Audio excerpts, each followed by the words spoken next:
97.3. More variety. Citi Prime News at 12 midday. Update you on all the running stories and connect you to the newsmakers. Citi News.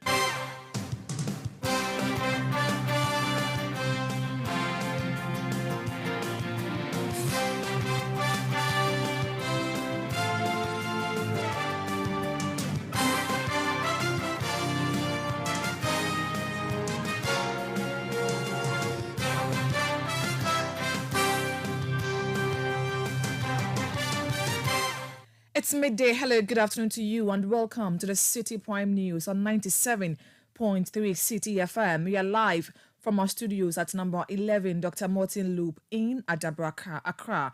The news is also live on all our partner stations across the country and around the world. We are live on citinewsroom.com. My name is Hawa Idrisu Mustafa and this afternoon I'm here with Charles Owusukumi. Coming up, Volta Regional Health Directorate announces plans to prioritize the vulnerable population impacted by the lower Volta flooding as part of its emergency response strategy.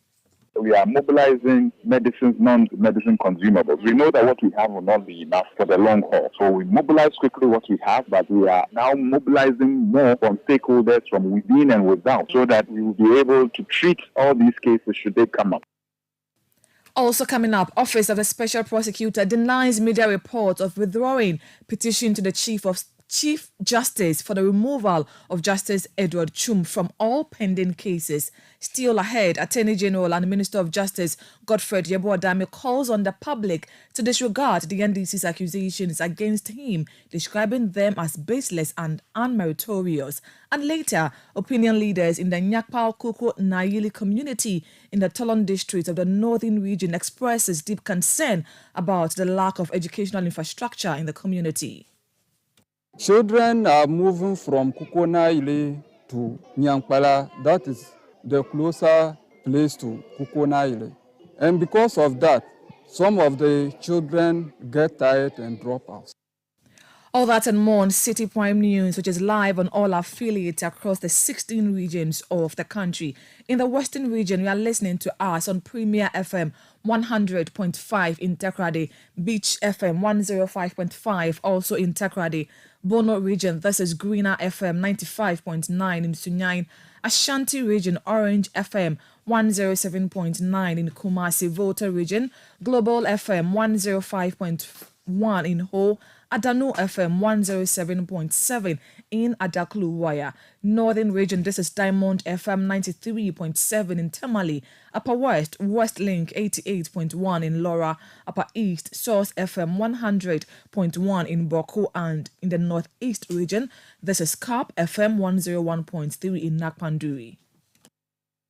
Citi Prime News at 12 midday. Update you on all the running stories and connect you to the newsmakers.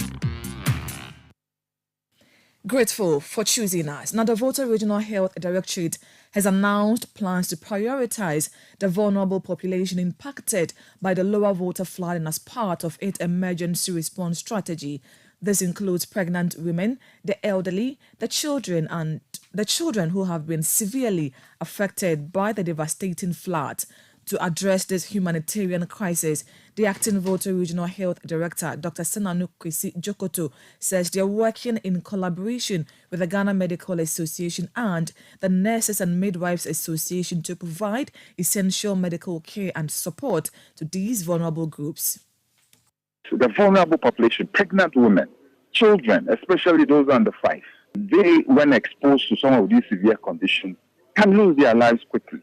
So we are looking at them. We are looking at the elderly. We are looking with those who have other medical conditions like hypertension, like diabetes. We are looking at all these. So we are planning for all these people in conjunction with the Ghana Medical Association, Ghana Registered Nurses and Midwifery Association, all other associations that are coming on board, because we see this as a national holistic response meant for everybody. Okay, so that's case management. We are mobilizing medicines and non-medicine consumables. We know that what we have will not be enough for the long haul. So we mobilize quickly what we have, but we are now mobilizing more from stakeholders from within and without. Right. so that we will be able to treat all these cases should they come up. Dr. Sananu Kwesi Jokoto is Acting Volta Regional Health Director. Now, the Ghana Catholic Bishops' Conference, in response to the recent flooding caused by the spillage of the Akosombo and Pond dams, has initiated an impact assessment. This assessment aims to evaluate the extent of the damage and identify measures to assist flood victims. The assessment team, including Caritas Ghana officials and the Bishop of the Keta Akachi Diocese, Most Reverend Gabriel Ido Kumoji, is currently on the ground. The findings from this assessment will guide the conference in providing effective support to those affected by the floods. President of the Ghana Catholic Bishops' Conference, Most Reverend Matthew Kwesi Gyamfi, spoke to City News. Usually we respond to these situations, but we must know what actually is on the ground. So we have been there. The church immediately sent its department in charge of such emergency situations to be on the site. And yesterday they started putting up the report for us to know exactly what are the immediate assistance we can give.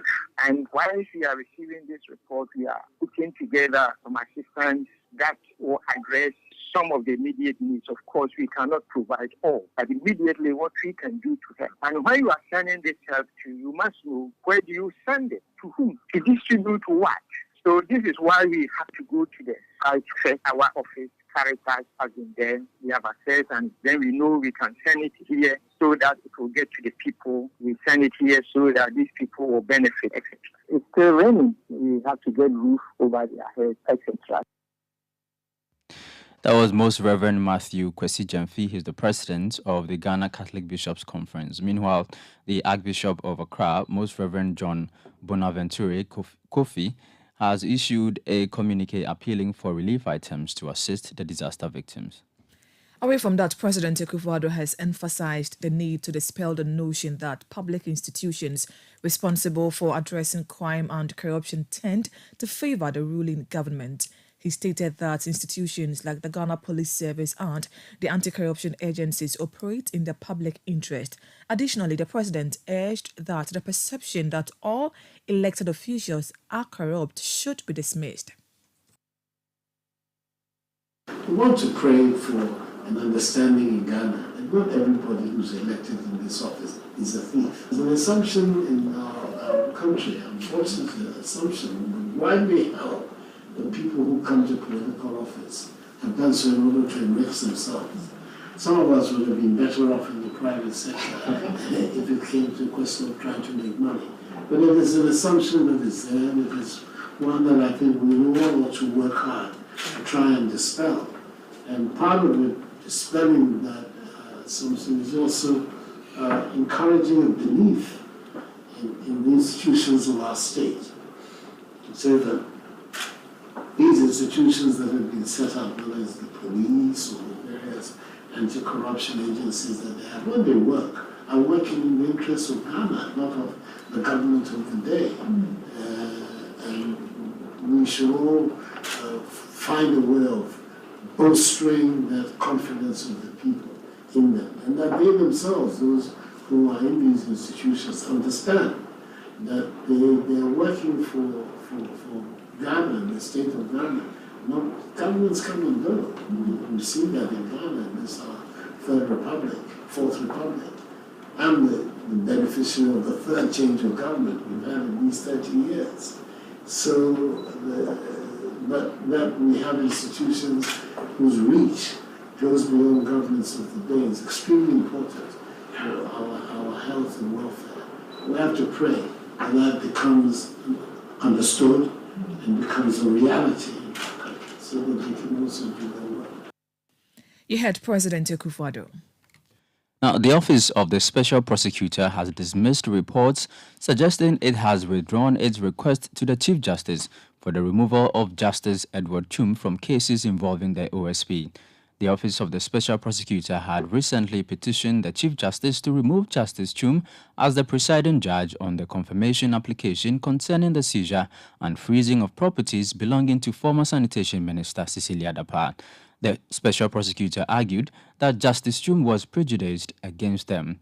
The OSP is therefore asking the public to disregard reports claiming that they have withdrawn their petition as these reports are not accurate. The Attorney General and Minister of Justice Godfred Yeboah-Dame has responded to the National Democratic Congress allegations against him in the fight against Galamsey, describing them as baseless and unmeritorious. The NDC had accused the Attorney General of attempting to whitewash a damning report authored by Professor Kwabena Frimpong-Boateng on illegal mining. They claimed that the Attorney General's advice referring to portions of the report as lacking evidence was a cover-up. In response, Mr. Yeboah-Dame stated that he cannot advise the prosecution of individuals when there is a lack of evidence. The Attorney General urged the public to disregard the NDC's accusations. Now, my colleague Charles Osukumi has a copy of the AG's response to the NDC and will share with us excerpt of that. Charles, what does the statement really say? Well, the Attorney General says that it is most antithetical to national development and progress and extremely dangerous to subject opinions given by state attorneys who operate under extreme pressure to political commentary by parties seeking to score political goals simply on account of a failure of the content of the relevant advice to feed a particular narrative desired by a political party. The severe risk, according to the Attorney General, to which state attorneys who author such opinions on behalf of the Attorney General are exposed are apparent. State attorneys are under a constitutional duty to render advice on dockets faithfully and impartially and make a decision to prosecute or not, devoid of attacks by political parties. Now, the statement continued to say that in spite of a multitude of allegations and invectives spewed on me, that's the Attorney General by the Communications Officer of the NDC, not a single piece of evidence was furnished by the NDC in proof of any allegation made by Professor Frimpong-Boateng against any person named in this report.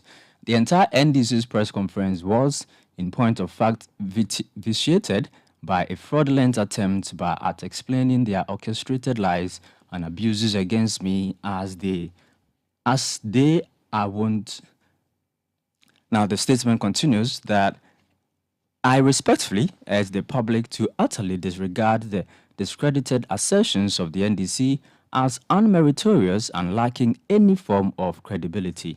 It is the height of injustice to prosecute people for crimes, and when there is no evidence, it is for this reason that the Office of the Attorney General did not prosecute either Professor Frimpong-Boateng or his son Jojo Frimpong-Boateng in the face of allegations by the Adanseman Progressive Association, and they were seriously engaged in Galamsey. And finally, the statement says that the lies and propaganda of the NDC are obvious to discerning Ghanaians. Those were excerpts of a statement from the Attorney General and Minister of Justice Godfred Yeboah-Dame responding to the NDC's allegations against him in the fight against illegal mining, describing them as baseless and unmeritorious. Now, the National Democratic Congress (NDC) has welcomed the Electoral Commission's decision to replace voter ID cards for people living in the Guan district of the Oti region.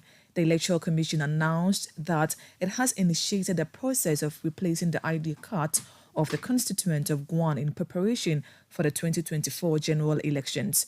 This constituency includes the Central Kofi, Akpafu, Lolobi, and Lepe South towns, which were excluded from the 2020 elections following the creation of the new Oti region. The parliamentary candidate for the NDC, Fred Agbenyo, tells Citi News the party has started educating voters in the area about registering for the new ID cards. I was informed about this 2 weeks ago by the EC officers in the district that they are going to replace all our ID cards in the area. Now, if you recall, we used to be under Hokwe district, and that is voter regions, we were using their code for our ID cards. Then when the demarcations were made, we were taken to the Jessica district. And so they gave us the Jessica ID code, the Jessica code. But with the creation of the Guan district, now we're supposed to be autonomous. So the understanding I have is that they are going to replace all our old ID cards and give us our own code that will reflect on the new cards. My understanding that is will commence any moment from now. And so those who have their old cards are able to go to the district office in Pimate and go and take their new ones that they are bringing for the replacement. And then during the exhibition, somewhere in November, they will take to the various communities so people can go for the replacement. Now, the only thing we are tracking, we want to be sure of the total number of ID cards that they have printed. And we want to compare that to the number of people who are on the register as of 2020, so that we are not taking surprise. We don't want a situation where they will go and print our ID cards and give to persons who don't even belong in our constituency or our district for the purpose of voting.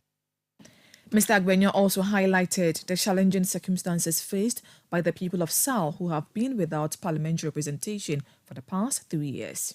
I think that is the saddest thing that happened to this country in the Fourth Republic, where a group of Ghanaians were denied opportunity of representation in Parliament. By no fault of ours, the Electoral Commission wrote to us on the eve of the election of 2020, saying that we shouldn't vote for parliamentary, we should just vote in the presidential elections, and that subsequently they will create a consensus for us. We have waited up until now. We don't have a DC, and we don't have an MP. We all know the roles that MPs play in the various consensus. As people who go and lobby for development for them, and people who initiate development agenda, what have you, the various funds that are available to MPs that they take to their constituencies to support their people, we have been denying all such opportunities. What I'm told is that another commission has since submitted a CI to Parliament, waiting for Parliament to resume. Then they will late and create a constituency. So I must say the life was very, very terrible. If you get to the district, there's no single road that is smooth travel. Our roads are terrible as it's raining now. You can't even access some of the communities at all. Because the bridges that have broken down, like I said, vehicles cannot ply the roads. So life really is very unbearable. And we're just praying, hoping that the right thing to be done so that we can all see how we can contribute to bring life back to the place.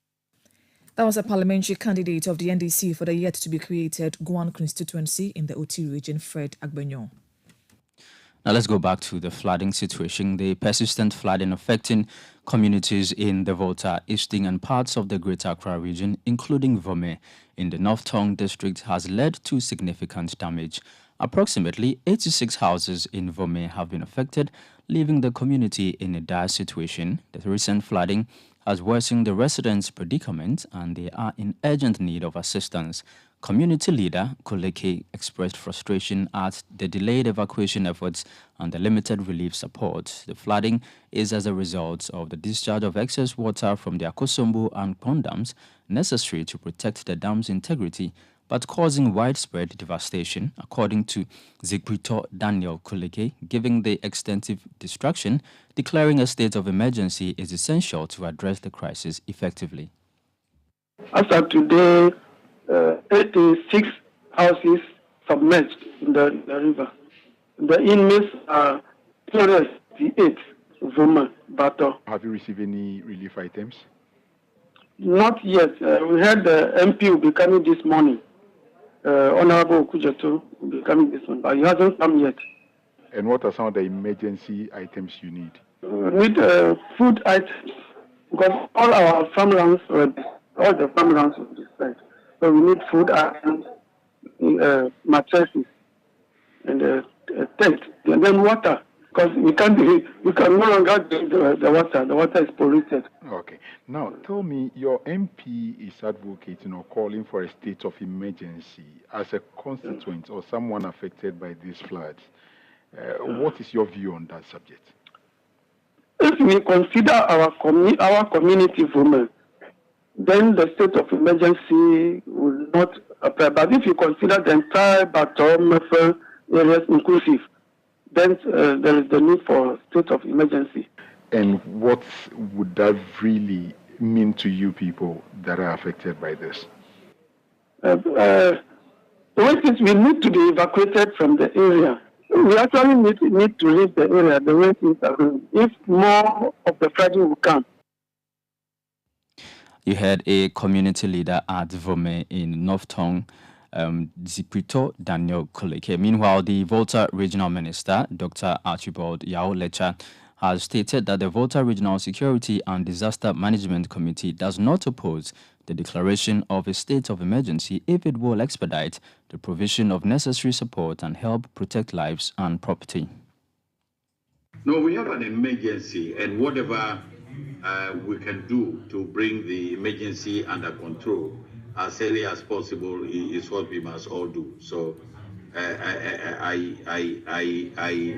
believe that we need an urgent solution to what we are faced with, and I think that whatever is needed, whether from the executive or from the parliament or anything that, for me as the minister in charge of the region, all I want is that we should find a solution to this great problem confronting us. Yeah. And whatever that can be achieved is we don't have any objection. Okay, and then. That was the Volta Regional Minister, Dr. Archibald Yao Lecha. Let's stay a while longer on the flooding situation in the Volta region because former President John Dramani Mahama has backed calls for government to declare a state of emergency in the affected areas. Now, the former president in a Facebook post stated that, quote, "It is clear that the scope and scale of the flooding of communities along the Volta River is bigger than our crippled economy can bear. I recommend to government to declare a state of emergency in the affected areas and request relief assistance from our bilateral and multilateral partners immediately." Those were a post from the former President John Dramani Mahama backing calls for government to declare a state of emergency in the affected areas of the Volta region. This is still the Citi Prime News on 97.3 Citi FM. Still to come, we have more on the flood for you as the Agric Minister Brian Champo has directed that a $40 million World Bank support be given to farmers in the Volta region who have lost their farmland as a result of the spillage of the Akosombo Dam. We have details of that, plus other stories coming up shortly. Please stay with us. Citi Prime News at 12 midday updates you on all the running stories and connects you to the newsmakers. Citi TV is live on DSTV, GoTV, and HD+. On DSTV, find us on channel 363. On GoTV, we're on channel 117, and on HD+, get us on channel 108. On a digital TV, run a new search, but take note that without an antenna, you cannot access Citi TV. Citi TV can be accessed on any free-to-air digital box like the GoTV and HD+ boxes. Citi TV, it's your world. Citi Prime News at 12 midday updates you on all the running stories and connects you to the newsmakers. Thank you for staying with us. Now, the Ghana National Fire Service has called on the Ministry of Interior to accelerate the procurement of vital fire equipment. This plea comes after a recent incident involving a fuel tanker overturning on the Tema motorway, which brought to the fore the importance of having the necessary equipment for timely response to such emergencies. In an interview with Citi News, a team member of the Public Relations Department of the Ghana National Fire Service, ADO1 Alex Kinate, says that lack of equipment could exacerbate national challenges during critical situations. The need for more fire tenders to equip the performance of the duty of the Ghana National Fire Service, because as said now, the fire tender at Ashaman has been spoiled for well over a month now. So for over a month, the fire tender from the trade motorway has been the one attending to fires. So just like the way Ghanaians think, we are praying that there shouldn't be any fire at Ashaman right now. Because if there should be any kind of fire at Ashaman or its environs, the next appliance would have to come all the way from Tema Community 1 or Kasapreko at Spintex, which is very far. It's not funny. And I'll use this to call on well-meaning Ghanaians, to call on the government to do more to equip the fire service, because it's unfortunate that our appliances have been out of commission. Last year, between 25th and 26th December, we recorded well over 226 fires. And even with that, we had some appliances working. So you can imagine in this current state, where most of our appliances are not working, this means that if we should record that same fire that same trend of fire during this Christmas or next year, it means that you might be shot. And I won't say fire service will be in trouble or will be in danger, but Ghana will be in danger because at the end of the day, we would all be affected. That was a team member of the Public Relations Department of the Ghana National Fire Service, AD01, Alex Kenate. Let's now take you to the Volta region, where our correspondent Desmond Ago is currently at Mepe, one of the communities or the epicenter of the flooding situation as a result of the spillage of the Akosombo Dam. He joins us live via telephone. Good afternoon to you, Desmond. Thank you for joining us. What's the current situation with the people of Mepe who have been affected by the flood situation? All right, good afternoon. And currently I'm at the first St. Kizito Senior High School. And the situation here currently, you can see people just sitting around doing nothing as a result of the flooding incident here which occurred some weeks ago. I've been speaking to some of them, and what they've told me currently is that they've not been given the life jacket, although some have been given. And you can see those having it are just wearing it without crossing. They are just on the streets walking around. Some are on motorbikes. Others are just sitting around doing nothing. While those who are crossing the river are not in their life jackets or have not been given life jackets. So the people here are currently asking for more life jackets to be given to them, or for authorities to ensure that the appropriate persons are given the life jackets without motor riders or whoever to be wearing and just roaming in town. They've also told me that the foodstuffs distributed here are not enough for them. Some are having about 20 members in a family. So with just a thin fish, one thin fish, one cooking oil, one bag of rice, it's not enough for them. They need more. And also they've been talking about electricity here in the community. And since the incident, there's been power outage here and charging of mobile phones, access to electricity and others have been a problem for them, and so they also are appealing to ECG to do something about it for them. And also, if they can get a generator at their camp or the St. Kizito campus here, it will be of great benefit to them. The distribution of relief items, is it still underway when you visited the area? So currently here at the St. Kizito Senior High School, the distribution of relief items is not ongoing. As I can see, or from what people are telling me today, there's been no distribution of any relief item, be it food stuff, life jackets, or any other thing of that nature. But they are just here. Some are cooking, whatever they have, their last meal. I don't know how I would say it. Some are also going to just friends to seek for help. One lady told me she is going to her family across the river.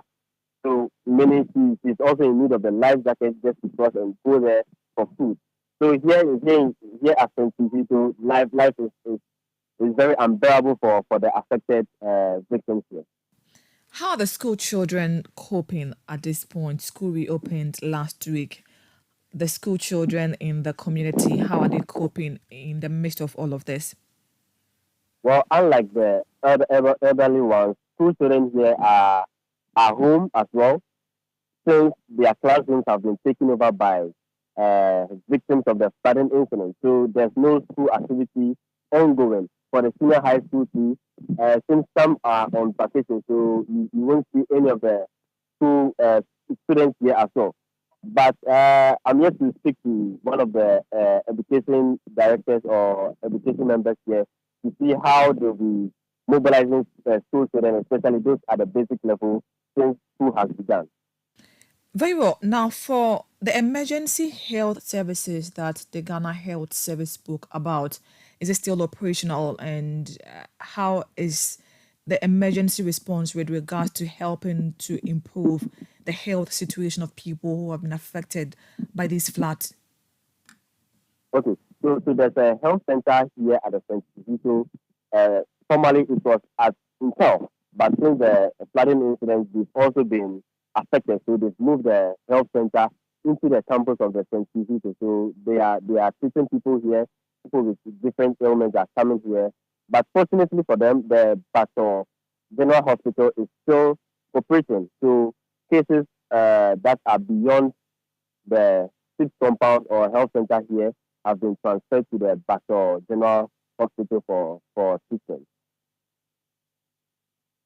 Desmond, you have been roaming through the community. Are the waters receding, or they are still spilling excess water from the dam per your monitoring in the community? Per my monitoring, the water seems not to be receding, and we are not sure whether the water will be receding any moment from now. But and it's still raining as well, so you can imagine the rain and the spillage of the dam. It doesn't seem the water will be receding any moment from now. Grateful for your time. That was our Volta regional correspondent Desmond Selassie Agon bringing us more updates from the Volta region. The Agric Minister has been speaking. Can we, Charles, what has he been saying? So the Minister for Food and Agriculture, Brian Achiampong, has directed that a $14 million World Bank funding support be given to farmers in the Volta region who have lost their farmlands as a result of the spillage of the Akosombo Dam. Brian Achiampong says the funds will help restore the livelihoods of these farmers. Speaking at the launch of the Youth in Agriculture initiative under the job model of the Youth Employment Agency, Brian Achiampong says farmers will be well taken care of. And this is a surprise one. And to our friends, brothers, and family on the Volta and eastern stretch of the Akosombo Dam's path. Mr. President, we've all witnessed the devastation as a result of the necessary action the VRA had to take to save the Akosombo Dam. Mr. President, as a result, several farmers have been affected. A lot of them have been completely wiped out. I have directed that due to this emergency, $40 million of the World Bank funded Food Systems Resilience Program be restructured to restore farmers fully whose farms have been wiped out due to the necessary action taken by the VRA to save us all. That was Brian Achiampong, the Minister for Food and Agriculture. Let's still stay on flats, but this time to the eastern region, because fishing and farming communities such as Akentin, Ayesu, Batokope, and other communities located in the Upper Manya-Krobo district of the eastern region find themselves inundated with many houses fully submerged due to the surge in water levels upstream of the Volta Lake. 141 houses fully submerged with 1,254 people displaced in the district as a result of the annual flooding which normally occurs in the district every year. The situation, which is not linked to the controlled spillage of the Akosombo Dam, even forced management of the Electricity Company of Ghana, ECG, to disconnect power supply to the affected communities, a measure that was taken weeks ago due to the imminent risk posed by nearly submerged ECG poles. Akor Samuel Odehi is the Upper Manya District NADMO Director, and he has been speaking to Citi News.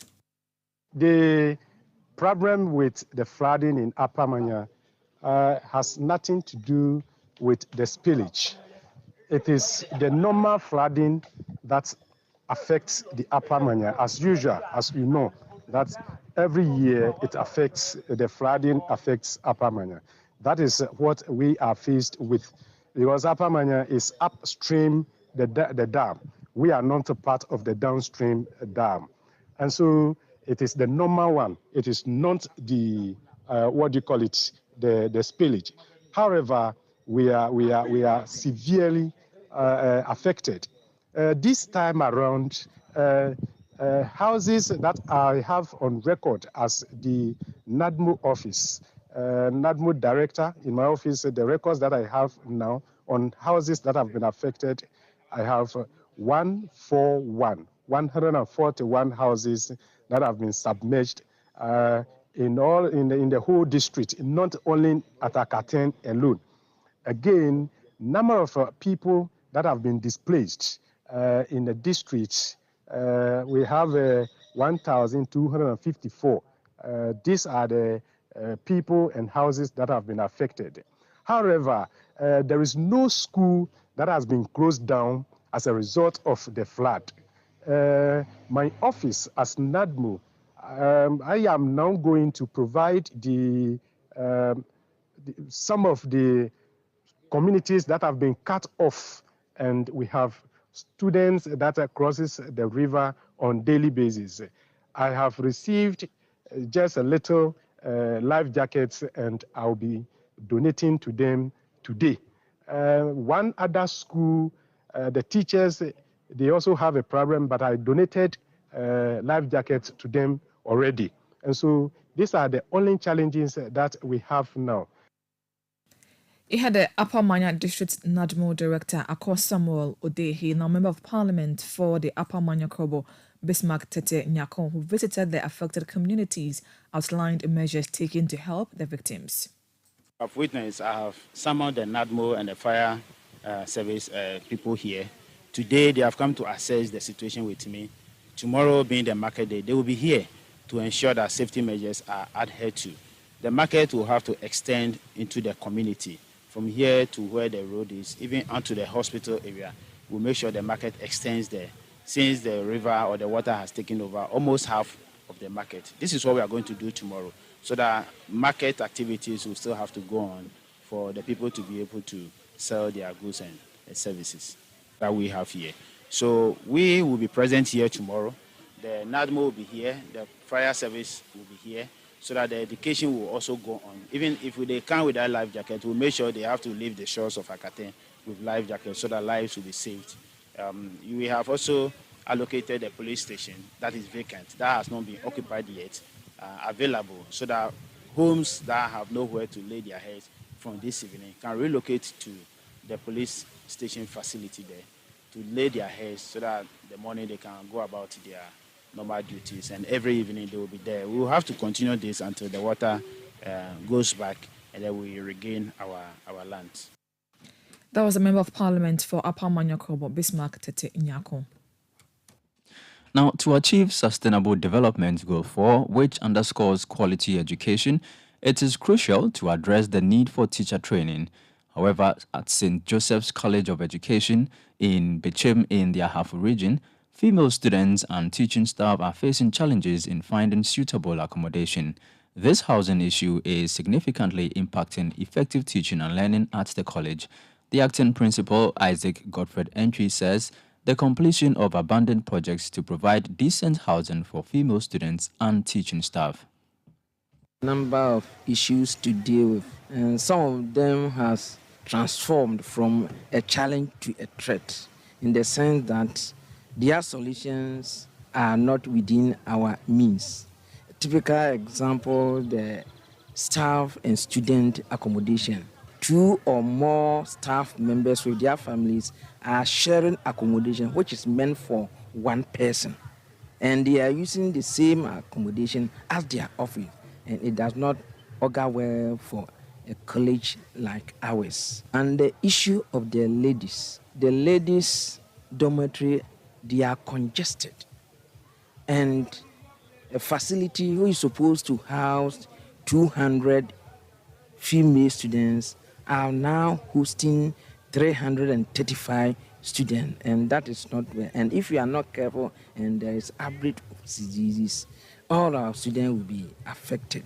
We believe, as a matter of agency, if government, through GTech, can release funds to complete the project, it will help solve a lot of our problems. You heard the acting principal of St. Joseph's College of Education, Isaac Godfred Entry.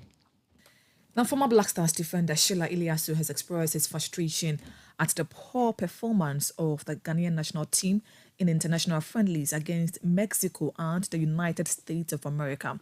The Black Stars lost to both teams with a 2-0 defeat to Mexico and a 4-0 loss to the US. Sheila Iliasu, who was part of the 2006 World Cup squad, mentioned that Chris Hughton's impact on the team's performance is yet to be seen after 7 games in his role as head coach. Frankly, personally, I was disappointed, especially the second game, which I watched last night. I think the Mexican game was something that you see maybe it was a case study for years ago. Unfortunately, things even got worse. You see, I just want us to cast our mind back at him, and I want to use 2006 as a reference point. When we qualified for our first edition of the tournament in Germany, the whole country or the team, went to London for 1 month preparation. And at that time, clearly you could see the identity or maybe the signature of the Serbian. But then, it was Djokovic. Everyone in the camp then understand the pattern we want to play or we want to use at the World Cup. And to be frank with you, the season has taken over for almost some matches. And with all fairness, I'm yet to win. If you ask me as a former player or somebody who's in the system, I will find it very, very difficult to answer you. Even the style or maybe things are missing, you don't even know how to explain it. So I will approach him because whether you like it or not, we have a lot of players, and as a coach, you need to cast your net wider. But irrespective of that, you need to have at least 15 or 14 players with whom you can build the team and let them understand this is my style, this is my identity. So whoever is coming in, we're not telling him not to invite players and look and no, but whoever is coming in, he should let the person understand this is how I want to play. If player A is not there and you are coming, I think that will help. If not, I'm very sorry. Maybe January in Ivory Coast is going to be a disaster.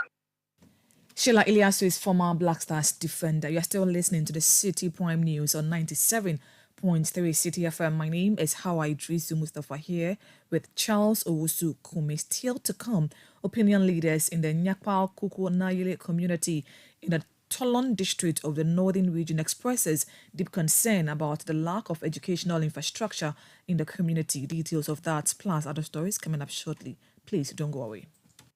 Citi Prime News at 12 midday. Update you on all the running stories and connect you to the newsmakers.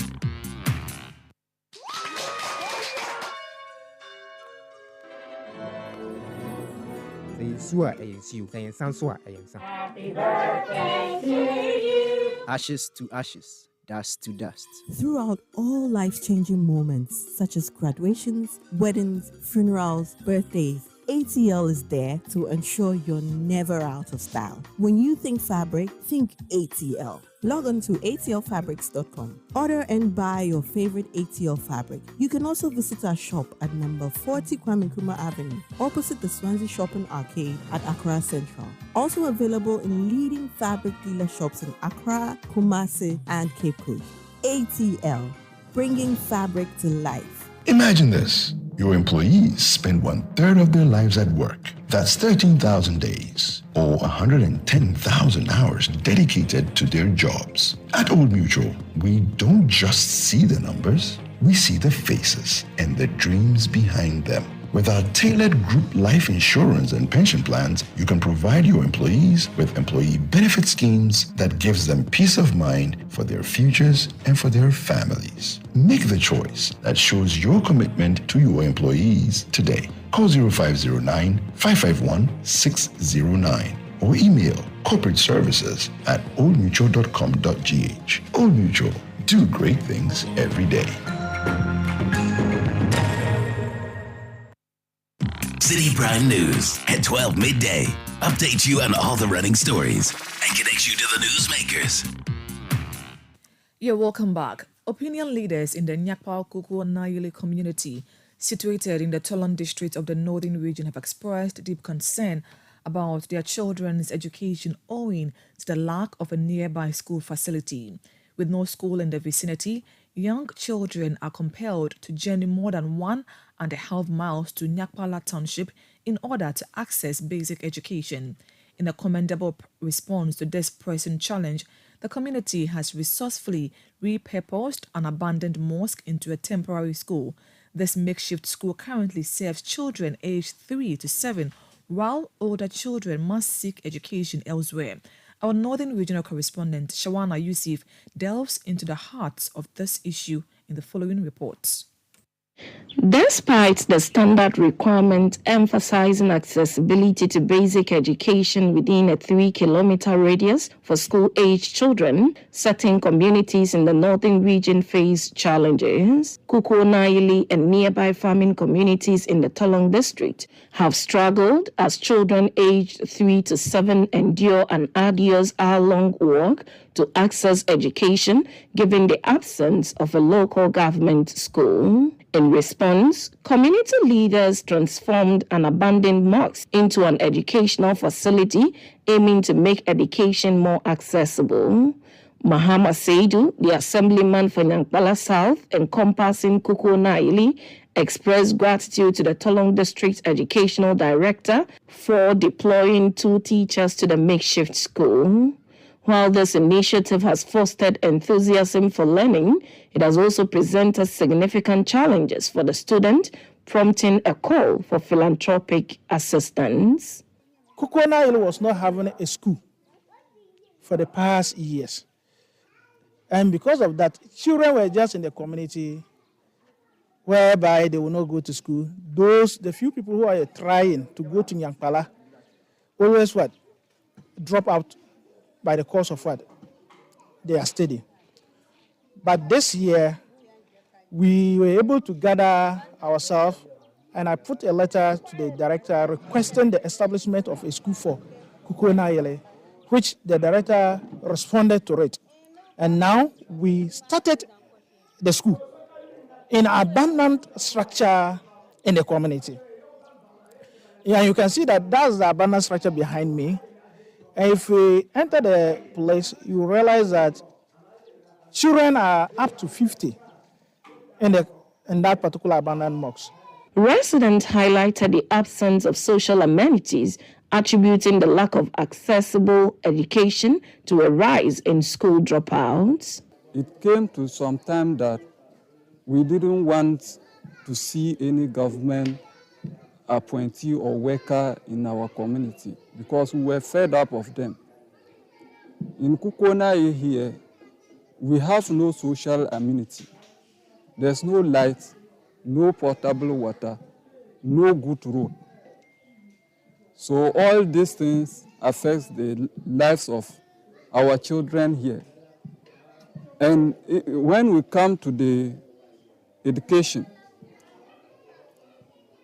children are moving from Kuko Naili to Nyankpala. That is the closer place to Kuko Naili.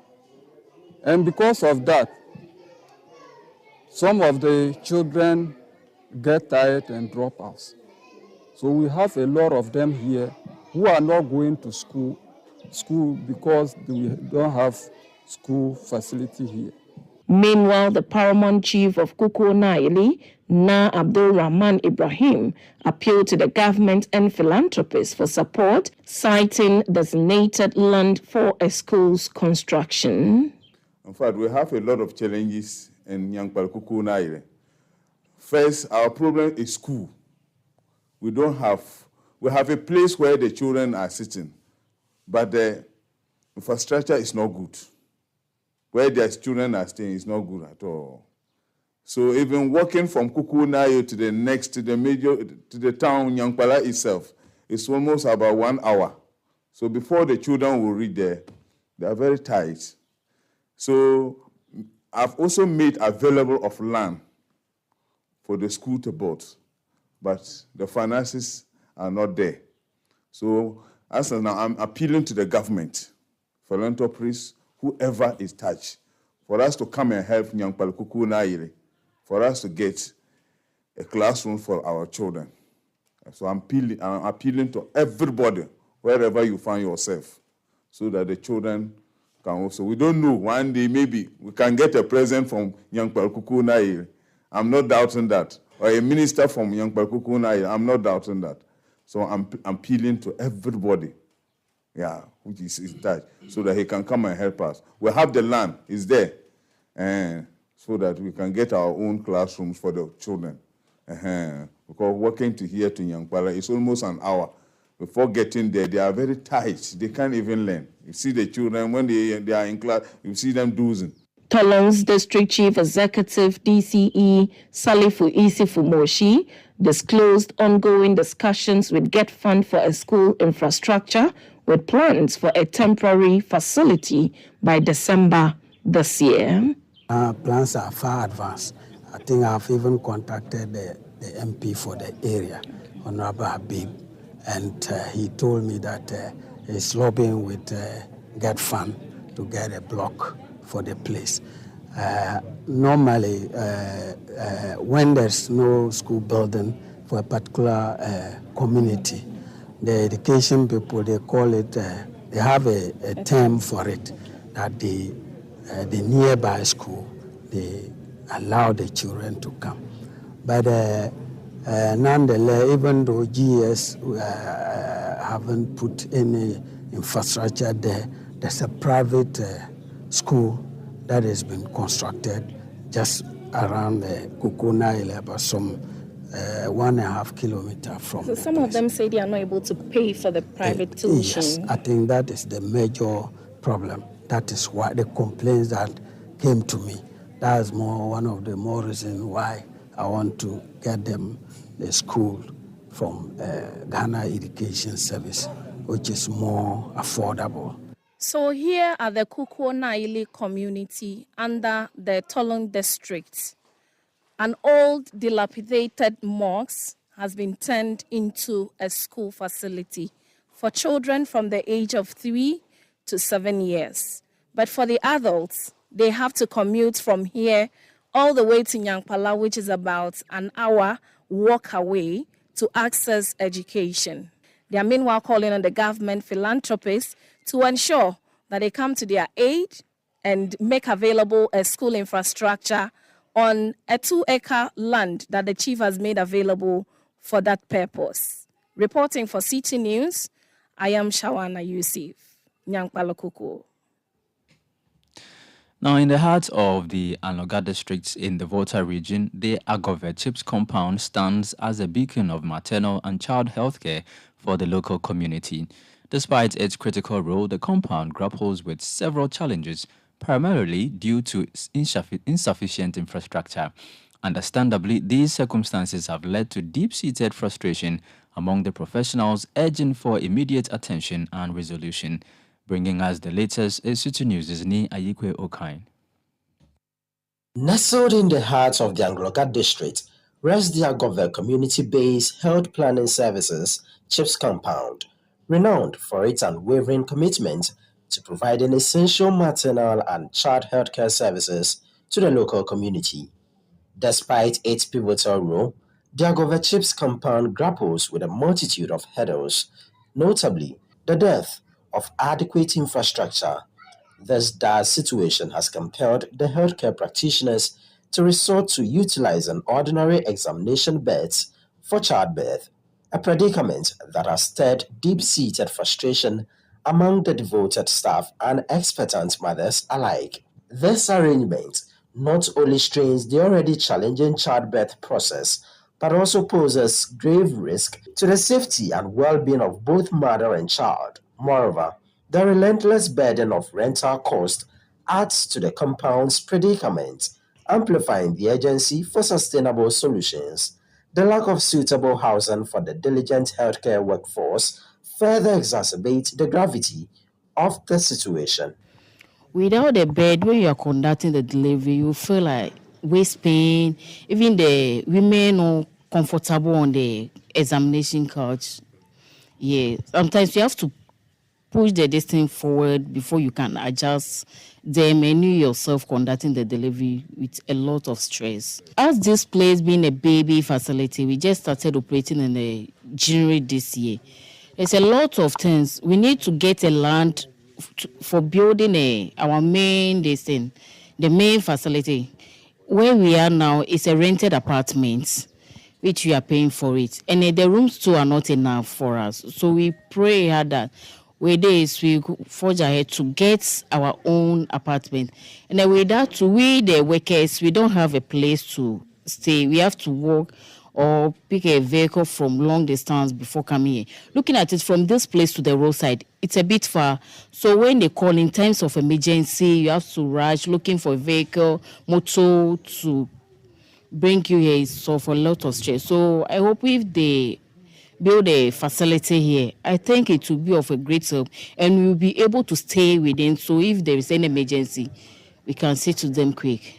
In response to these pressing challenges, Member of Parliament Richard Kwame Sefe has stepped forward, generously donating a delivery bed to the facility, coupled with a firm commitment to aid in resolving the long-standing issues plaguing the compound. The lady in charge on several occasions appealed to me to support them. So this day has come for me to fulfill that sort of request, and which I've done today. My prayer is that the rest of the things that they needed will be able to supply them in time, so that this place will be one of the functional chip zones that we have within my constituency. As we talk now, I'm putting up a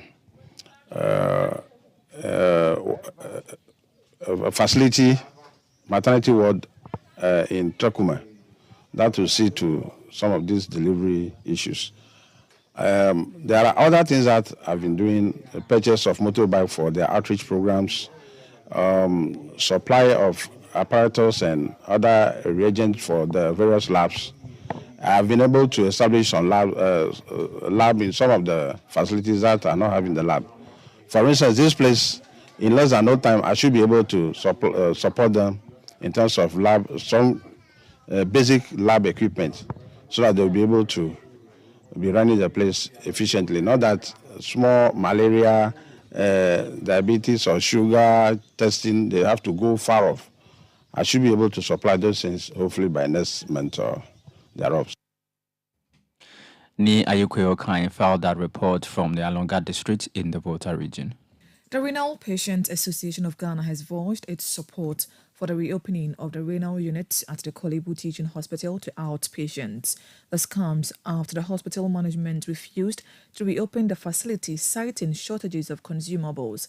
The association claims that the closure has led to an increased death rate among patients, with 17 reported deaths since May 2023. Spokesperson Kojo Ahenkra emphasized the urgent need for the facility to be operational again.